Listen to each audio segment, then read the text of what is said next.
Georgia Virtue presents the Let Me Tell You Why You're Wrong podcast. Thank you for downloading episode 395. This week we discussed the debate, Geoff Duncan again, Michelle Obama, permits for planters, leaking wikis, and more SCOTUS rulings. I'm Dave Roberts. With me is my partner in endeavor, Ken Pullen. You sound like you've been working too hard this week, Dave. Dude, it's been 100 degrees all week. It has been hot. Yeah, but it's actually raining outside. We actually recorded this on Friday, so looks like we're getting a little bit of rain in my neck of the woods on this Friday afternoon. Which is nice. We need it. Yeah, we got a little rain yesterday. It went from 95 to 75. Of course, 1,000% humidity. Yes, it's really humid outside. So Thomas Massey's wife passed away. Yeah, this was unexpected. He put on Twitter last Friday that he said, quote, "Yesterday, my high school sweetheart, loved my life for 35 years. The loving mother of our 4 children, the smartest, kindest woman I ever knew, my beautiful and wise queen forever, Rhonda, went to heaven." Thomas is an incredible guy. He's my favorite congressman. I don't even think he's close to anybody else. And, every time I go to D.C., I stop by and see him. Matt Gertler's his chief of staff. A lot of people probably listen to the show know Matt. And then Thomas has been great friends to my son. Every time Luke stops by, Thomas actually took him out to lunch the last time. So I feel really, really sad about this. It sounded like they were a great couple and have a great family, and this was an unexpected passing. So, well, it brings a tear to my eye. It really does. He's one of the good guys. I mean, look, if anybody passes away, it's sad, but Thomas is truly one of the good guys in D.C. Well, you put yourself in his place, and the thought of losing Connie is devastating. So I am sure that he is going through a very rough time. Yep. But not to minimize, but moving on. Who's going to replace Biden on the ticket? and that's why I mentioned that we record this show on Fridays and it drops on Monday. We could have a replacement by the time this show drops. I think every Republican, and 47.9 million people watched the debate last Thursday night. I don't think anything went good for President Biden. It's like, CNN put this mute button in so Trump couldn't talk over Biden. That actually helped Trump because it made Trump more, Trump had to actually pick his spots to come in. I think that Trump came across gentlemanly. It's probably because, he knew that his mic would be cut off. Yes, he couldn't. Yeah, and he knew that last 4 years ago, the first debate he had with Biden was such a bad look for him. But the first it was an S show. It was an absolute S show. Yeah, the first 15 minutes of the debate last night, Joe Biden looked really, really bad, and he got a little better towards the end. But those first 15 minutes, and I'm sure a lot of people cut the debate off because if you're like me, it was painful to watch. Later on, his staff came out and said he was sick last night and had a cold, but man, he did not look good early on. Look, no one gave Nixon any consideration for having the flu. No. And Nixon was sick. With sweat, rolling off his brow and all that stuff. And they want to say that Biden had a cold. Had a cold. Yeah. Are you kidding me? I mean, look. At my worst, I could out debate Biden. At my worst. No doubt. And some of the funny moments last night, I mean, it was really a knockout punch by Trump when Biden if you remember, he mumbled something and it didn't make any sense. And Trump said, "I don't know what you just said, and I don't think you knew what you said either." And that moment it was literally the knockout punch. Oh no, he went full on LeBron James slam dunking on his ass. Yeah, it was bad. And then they started. All of my golfing buddies, I'm on a big chat string or text string with about 16 other guys. When they started arguing about golf and their handicap and who could out-drive each other, that may have been one of the funniest moments ever. Biden says he's a 6 handicap, and literally 30 seconds later he says he's an 8 handicap. Yeah, the whole thing was... yeah, he's not a 6 handicap. BS. No, he's not. And he said that was during the vice presidency. And, I mean, Joe has changed a lot since he was Obama's vice president 12 years ago. Even then, he was not a 6 handicap. Oh, look, 6 handicap means that you're 6 over par. Yeah, he's not a 6 handicap. Ain't no way. And there's just not. There's no way. There are professionals that aren't a 6 handicap on most courses. I mean, it's just no way. And I don't know if you saw it, but the coverage afterwards, I mean, the Democrats were in sheer panic mode. Literally, and there's a lot of Democrats already calling for Biden to step down, which I think they said the date for him to step down would be Ohio has to have a caucus pretty soon. So whoever the Democrat candidate is can get on the ballot. It's like 30 or 40 days away. So that's literally the point where Biden has to either make a decision or not. I don't think he steps down, honestly, but I think there's going to be a lot of people calling. And all it takes is that one big Democrat name, like a Barack Obama, to say, you need to step aside, and it's done for Joe. So who replaces him? Michelle? I don't think she does. I don't look. Nobody likes the VP candidate or the VP right now. I don't think. No, I'm talking about Michelle Obama. No, I think no chance. I don't think she wants to be in politics. I don't think Gavin Newsom. I don't think Gavin Newsom can win. I heard an interesting name this morning. Not this cycle. I don't think so. No, not this cycle. I heard an interesting name this morning. It was one of our senators, Raphael Warnock, which to me, honestly, makes a lot of sense for the Democrats to move in that direction. He's black male senator, a lot of name recognition from Georgia. I don't think so, homie, because to do that would allow Brian Kemp to appoint another senator. Yeah, I think that, that's the only. And then Pajama Boy is going to be up for election in another year and a half in 2026. And I think Kemp probably beats him if he runs for Senate. So you could potentially have 2 Democrat senators in Georgia losing to 2 Republicans. Look, who else is it? I mean, it's not going to be Gretchen Whitmire from Michigan. She's terrible. Oh, Gretchen's awful. It's not going to be Pete absolutely Buttigieg. Awful. Like Pete Buttigieg would be annihilated. Honestly, the Democrats have no bench. And all I was thinking up there last night, even though I thought Trump did a decent job, I mean, he had a chance to really stick it to Biden. And I was also thinking up there, if you had a Ron DeSantis on stage last night, the whole thing's over. I thought he showed a little class by not throwing the coup de grace. Yeah. At some point, Trump realized that Biden was completely out of it. Oh, it was early on too. I think he showed class. Now I wish he didn't, because just from me, I want to see the coup de grace. But I think Trump showed a lot of class by not doing that.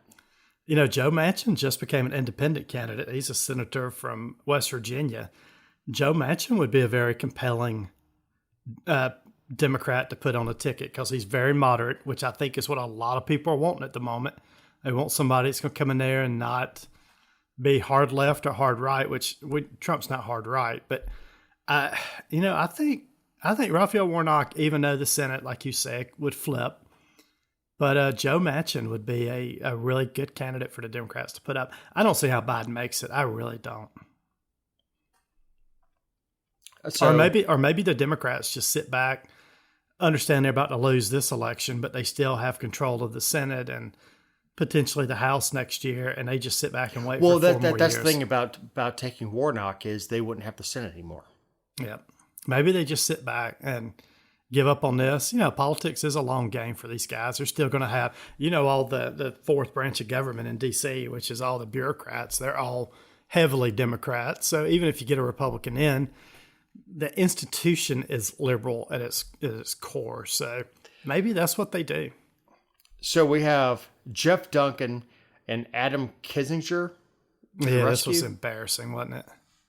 I don't know if you saw, but last Thursday, right before the debate, said Geoff Duncan, who's the old lieutenant governor in Georgia, and Adam Kinzinger, which is a retired congressman, I think from the Ohio area.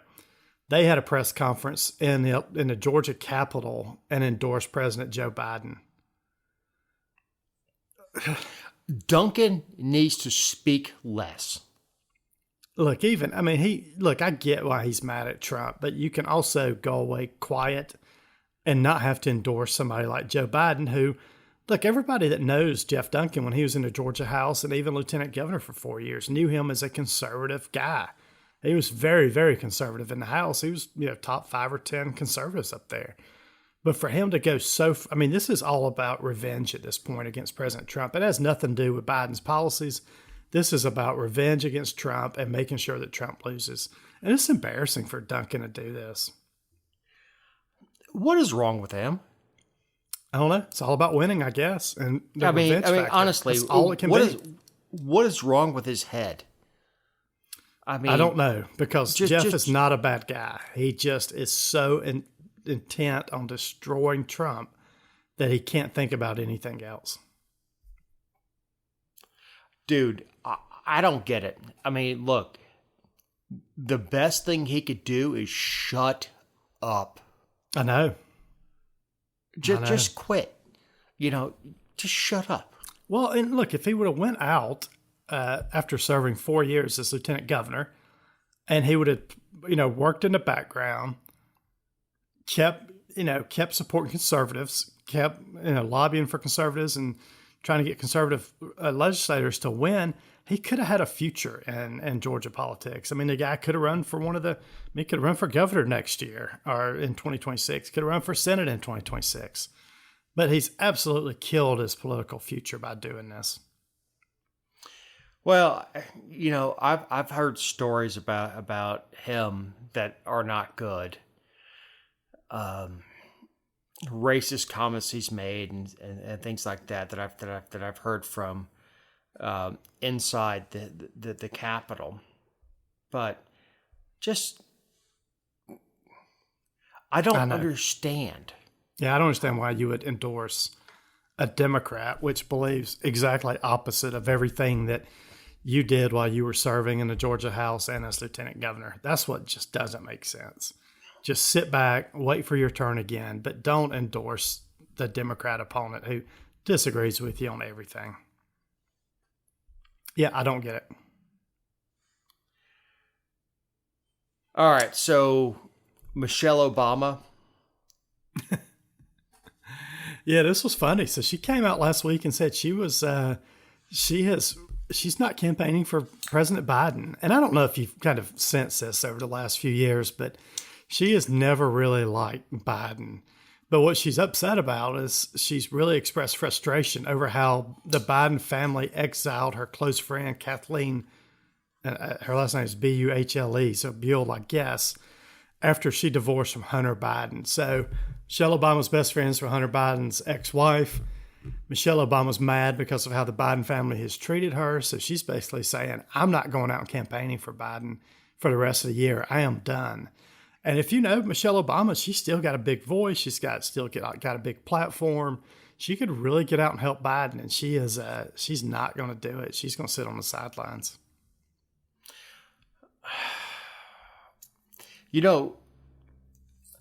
I think her husband, Barry Obama, is doing it reluctantly. I do too. That's one of those things where he feels obligated to do it. Because Biden was his VP for 8 years. So he feels like I picked this guy for 8 years to be my VP. So at least I've got to get out and try to campaign on his behalf. And also, Barack loves the spotlight. I mean, that's true. Yeah, I mean, there's people that like the spotlight and absolutely love it. He loves the spotlight. So, and you saw him last week when he had that fundraiser for Biden out in California.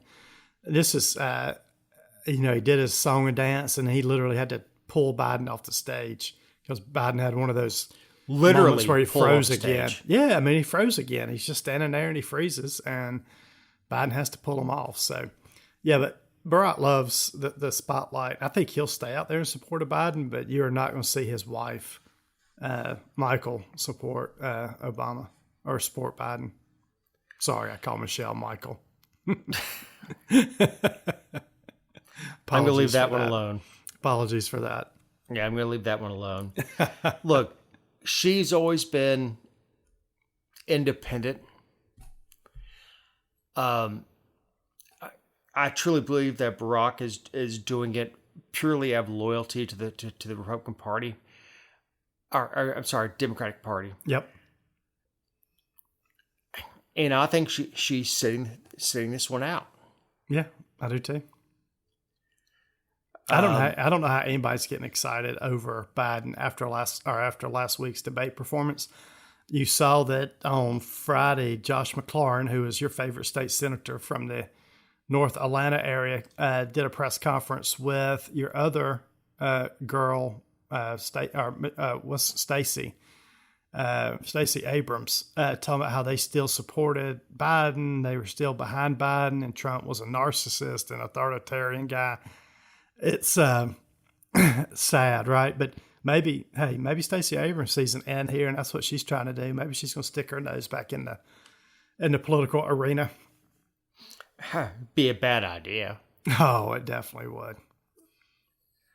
So we have permits for planters. This is one of those funny government, sort of crazy stories. But out in Hollywood over the last few years, you've seen this where the homeless people in Hollywood are taking over, and they're basically putting tents up along Sunset Boulevard in front of all these businesses. And the business owners came around and said, look, the homeless population is scaring away people that are trying to come to our businesses. So the business owners went out on Sunset Boulevard, and where the tents were, they put up planter boxes, the big planter boxes that have flowers and all that kind of stuff. And they did it to aim or deter the homeless encampments in the area. And it actually worked. So business owners put these big planters up in front of their businesses. The homeless people moved somewhere else. Well, guess what the city did? They came and said the business owners installed those planters without a permit and made them take them down. Just like government, right? So guess what's happened? The homeless people moved back in front of the businesses. Man. Don't you love government permits anyway? That's a tough one. That's a tough one. Obviously, since they didn't get it in time, that's stupid. But that's a tough one because what are you supposed to do with the homeless? I know. It's not easy. But there's got to be a solution besides let the homeless camp out in front of everybody's business and then cost the business people coming in because they're scared of safety walking down the street. I mean, you can't do that, thousands right? of dollars. Yes. Yeah, you can't do that. Yeah. So I don't know what you do with them. I mean, and I'm not trying to be dismissive by saying them. I just don't know what you do with them. Yeah, what the solution is. Yeah, it's not an easy solution. This is, I don't know if you remember during COVID, up in New York City, New York said that, they shut down restaurants and said that people could only do takeout and they couldn't come inside the restaurants. So if you've been up to New York in the last couple of years, all the restaurant owners built these lean-tos out on the streets. And then the city looked at that and said, well, I mean, you're basically following our regulations. So all the restaurants started getting business. They start putting these people in, I mean, I say lean-tos, but they're nice little areas, outside sitting areas on the street. And then the city finally came around and said, by the way, you're going to owe us more tax dollars because you've expanded your business location out into the street. Same type thing here, where business owners did it without a permit. Now the government's coming back through and saying, hey guys, you either got to take that down or you got to pay us money for the new buildings that you put up on our property. Buildings. Well, they are. They're little buildings. I mean, they're little lean-to buildings on the street. And I've had dinner in quite a few of them. They're actually very nice. All right. So Julian Assange has been released. Yeah, and this is a story that goes back quite a while. So this goes back to 2010. I was about to say almost 20 years. 14 years, 2010. But this is when Assange was contacted by Chelsea Manning, who then was Bradley Manning. Bradley has gone through a transition to the other side. But he got classified information containing various military operations conducted by the U.S. government. It was about the airstrike of 2007, all kind of stuff about Iraq war logs, Afghan war diaries, and all this kind of stuff. And he put it up on his website, which was called WikiLeaks back then. And it was all about leaking conservative information, or not conservative, leaking information, that classified information that he'd gotten from Bradley Manning back then. The biggest problem I have with him is it was not him releasing information on information operations on U.S. citizens. The biggest problem I had with him was, he exposed some of the foreign stuff that was going on, and foreign operations are totally allowed by law. Domestic or not. Yep. So what he exposed about domestic is totally valid, and we need to look at it. What he exposed about surveillance on the G6 and all that stuff, that's within our purview. Mm-hmm.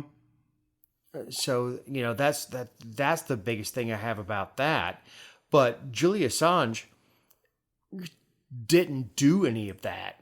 He was simply reporting it. He was just reporting it.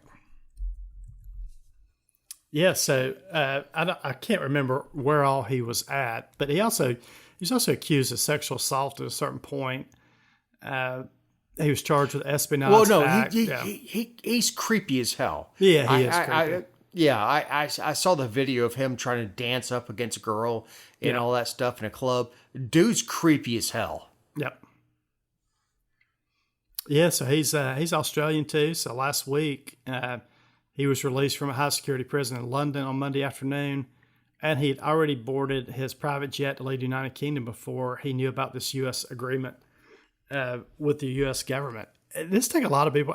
So this is the reactions to this were kind of funny. The Libertarian camp was, great, release him, and they also needed to release Ross Ulbricht, the guy that ran the deep cover, or the website that allowed people to buy and sell drugs online. And then you had people, your war hawk people like Lindsey Graham thought this was a travesty that we are not prosecuting this guy. So I didn't see much reaction from Democrats on this. It was more of your libertarian versus like war hawk Republicans that were really kind of going back and forth on what we should have done with this guy.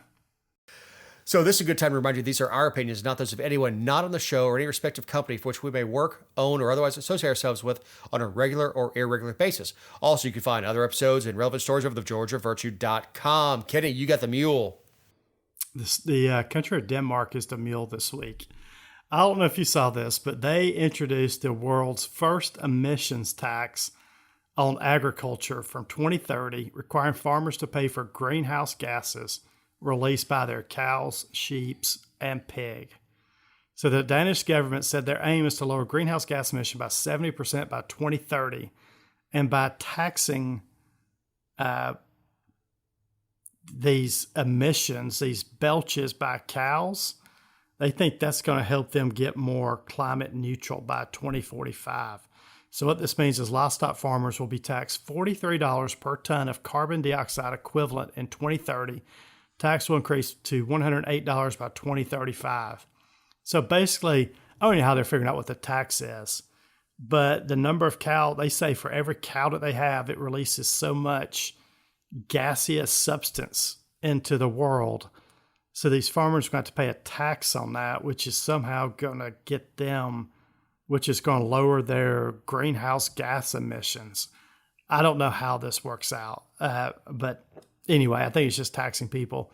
It's just finding more money out there to tax them on stupid stuff like cows belching. Is every wife going to have to tax her husband? If he belches enough methane, I guess so.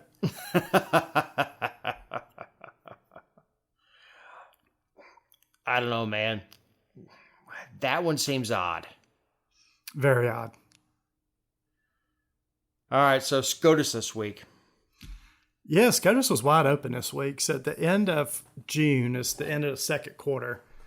And it's that week where they start announcing a lot of decisions. And the major one that has not been released yet is whether or not Trump has immunity from all these court cases that are coming against him. So that decision has yet to be released. But there were, let me see how many I've got. There were 4 or 5 very important decisions this week. And one, kind of referenced it earlier, but the Supreme Court this week cleared a way for cities to enforce bans on homeless people sleeping outside in public spaces last Friday. So this overturned a California appeals court ruling that found such laws amount to cruel and unusual punishment when shelter space is lacking. So this is what you talked about a while ago. But the Supreme Court actually overturned a decision this week that said the city can start going in and basically taking care of or clearing homeless people that are sleeping outside in public spots. So again, I mean, this was 6-3 decision along ideological lines. You know, the conservatives 6-3. There's 6 conservative justices. Pretty much. They all found outdoor sleeping bans. I wouldn't call Roberts conservative. But he sometimes sides with the other ones. But they found that outdoor sleeping bans don't violate the 8th Amendment this week. So that's a big decision. Yeah, and again, we're still waiting for the big decision. And the frustrating thing is, we know they have the decision, and we're waiting for it. We know they've ruled on it, but we're gonna have to wait probably another week before it comes out. That'll come out sometime next week. I think they're probably going to release the big ruling, like you just said, probably when people are going out of town for the 4th. So I would assume it's going to be like a Wednesday or Friday type thing when less people are paying attention to it. And it's probably going to rule. It's probably going to be in favor of Trump. I'm going to be in Canada, and you're going to be in Costa Rica. Yeah, I'm going to be in Costa Rica. So yeah, but that's the big one left. But you know So that was one of the big cases this week. The second big case, which I think is the biggest case they've ruled on this week, is they overturned the Chevron doctrine. And this is a technical thing, but not a lot of people understand this. It's the heart of the Chevron decision says federal agencies should be allowed to fill in details when laws aren't crystal clear. So basically what has happened in Congress over the years is Congress passes laws that are not very clear. Then they turn it over to the executive branch to enforce, and then the executive branch comes up with a bunch of regulatory type powers then. So they put additional rules into it. And one of the biggest cases of this, or what actually brought this on, is the fishing, and we've talked about this for a case, but the fishing industry up in the Northeast, the fishing boats and the captains had to start paying, I think it was like $800 to $1,000 a day to put someone on their boat to make sure they didn't catch too many fish, right? Or catch fish they shouldn't have been catching. And they actually sued, and this case made it up to the Supreme Court, and they overturned that doctrine. So what that means in the future is congressmen are actually going to start doing their job, right? So when they pass laws, they're going to actually start having to put rules in those laws for what the law means versus just saying something generic and then letting the executive branch figure out what they meant. So this is a huge case. No, it absolutely is huge. And as you know, I'm a fisherman. Give us the rules, and we will abide by them. So what Congress does is they pass this piece of legislation that's non-specific. It allows the regulatory agencies to dial it down to an ant's ass. And what the Supreme Court just said was, no. Yeah, you can't do that. Congress has to do their job. Yeah, Congress needs to do their job. And then then the judicial system has to step in and rule on whether or not that is constitutional or not. You just can't have these regulatory agencies making up stuff.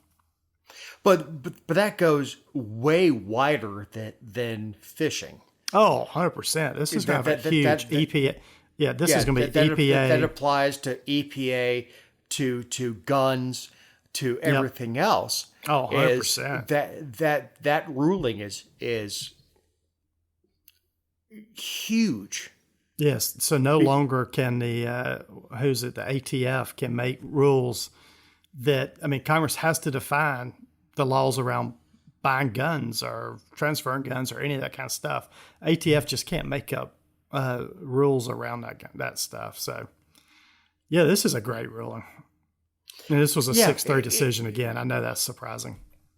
Well, and it's going to be brought back above before the court, but it's huge that the Supreme Court says that regulatory agencies, EPA, ATF, whoever, cannot just put arbitrary rules on their stuff.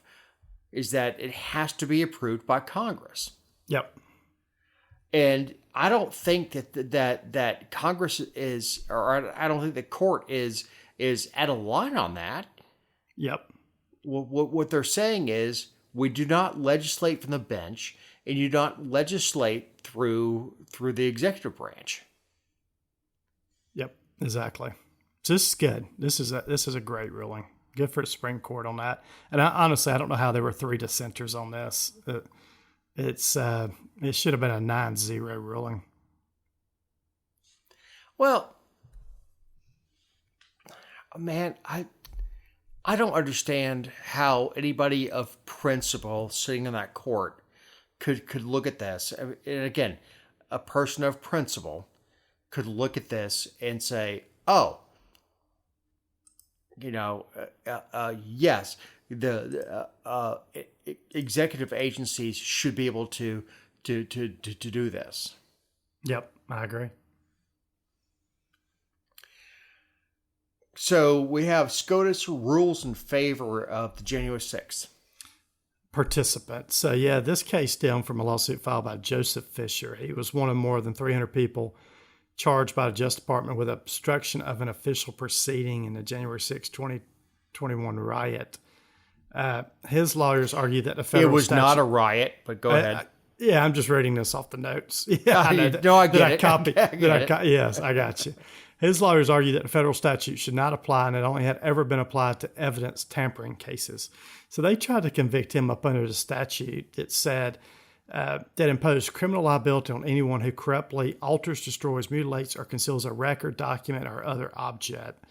Basically, the Supreme Court said they're trying to charge you up under a statute that says you have to actually destroy some evidence tampering case. It has to be an evidence tampering case. He did nothing. He didn't tamper any evidence by doing what he did, which is he just went inside the Capitol. So, yeah, so this guy, more likely, they sent it back down to the federal court up in D.C. I would think he'll get off now, and it could have ramifications on other people that have been charged in a July 6 event?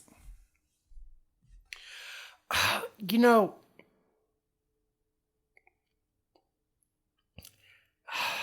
man, the January 6th stuff is,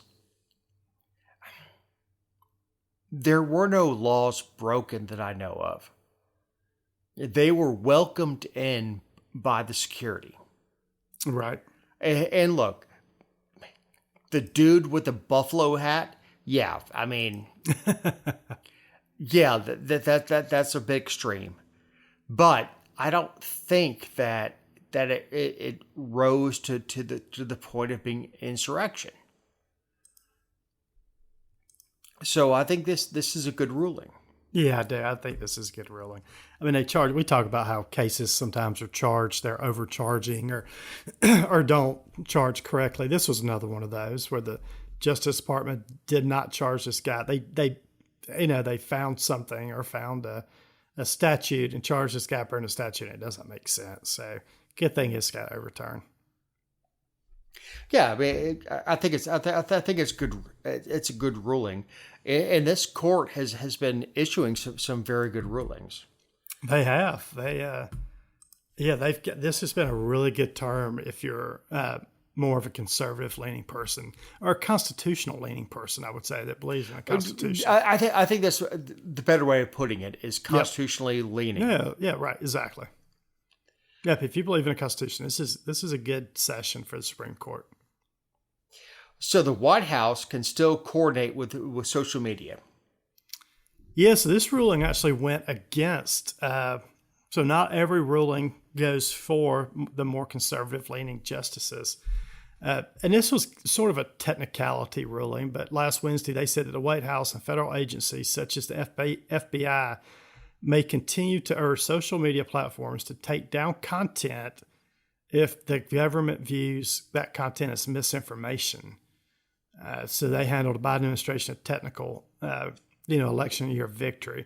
Basically, what they said is they really didn't delve into the First Amendment questions raised by the case. They said the people that brought the case didn't have standing to bring it, which... Well, that is a totally different issue. But that's what they said on this one. They said they didn't have standing. To say you don't have standing doesn't mean the case has no merit. It just means that the people bringing the case don't have standing. They're not hurt.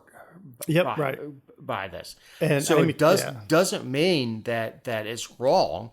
It just means that they don't have standing. No, but for this case to get back to the Supreme Court again, it would take, it could potentially take years in the future. But Justice Amy Coney Barrett wrote the opinion. This was a 6-3 opinion. I think the only people that were on the minority here were Clarence Thomas, Samuel Alito, and I forget the other one.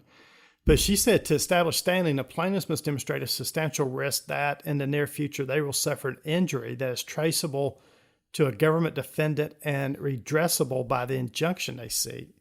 And she said because no plaintiff had carried that burden, none has standing to seek a preliminary injunction. So she's saying nobody suffered injury as part of the government. That's the big thing is, in order to have standing, you have to be able to show a form of injury. Yes, right. So it doesn't mean that the case doesn't have merit. It just means that the person bringing it doesn't have standing because they were not injured. And there's a lot more technicalities or technical type things that come out of the Supreme Court like this that people don't realize sometimes. The headline on this one says Biden administration receives a win. He didn't really receive a win. He just said, we're not going to address the core First Amendment issue here. We're going to say, you got to find standing first and then come back to us. And I don't have a problem with that because the Supreme Court is designed to rule on law. Yeah. So if someone doesn't have standing, and I'm not throwing stones at SCOTUS. Is you have to have standing, and and a state doesn't really have standing in that case. I don't know how you would prove that the White House telling Facebook to take down a post would injure the state. That's the tough part. Now, there were some individuals in this case, but obviously they didn't find they had standing either, or they were not injured by the government telling Facebook to take stuff offline. Well, we are kind of a short show. What do you have for your closing thought? Well, I think both of us are going on vacation next week, so that'll be fun. Not together, by the way. We're going on separate vacations. I am just, I'm still so interested to see if the Democrats keep Biden at the helm. The guy just looked so bad last night.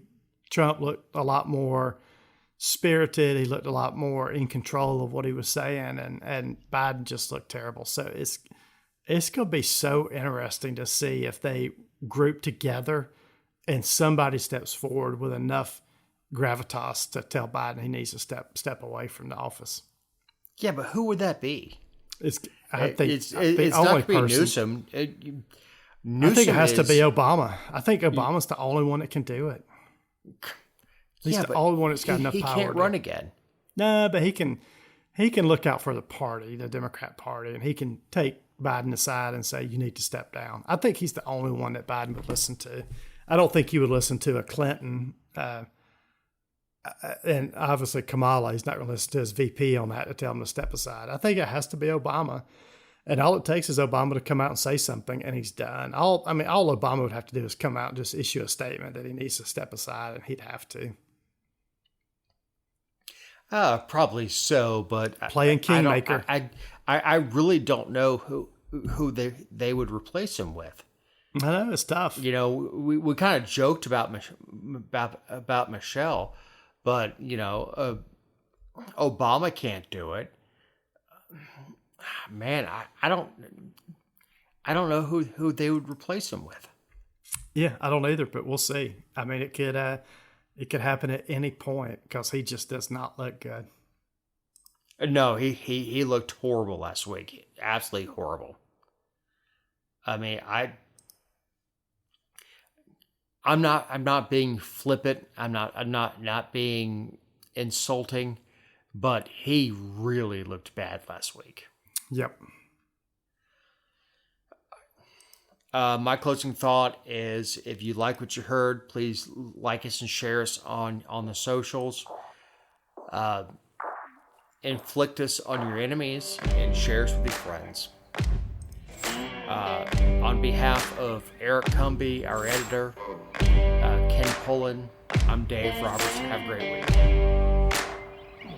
Oh, I've been running from the law. Hope they won't shoot me down soon.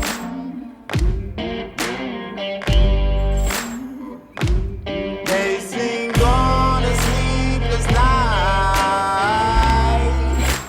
Try to catch me howling at the moon.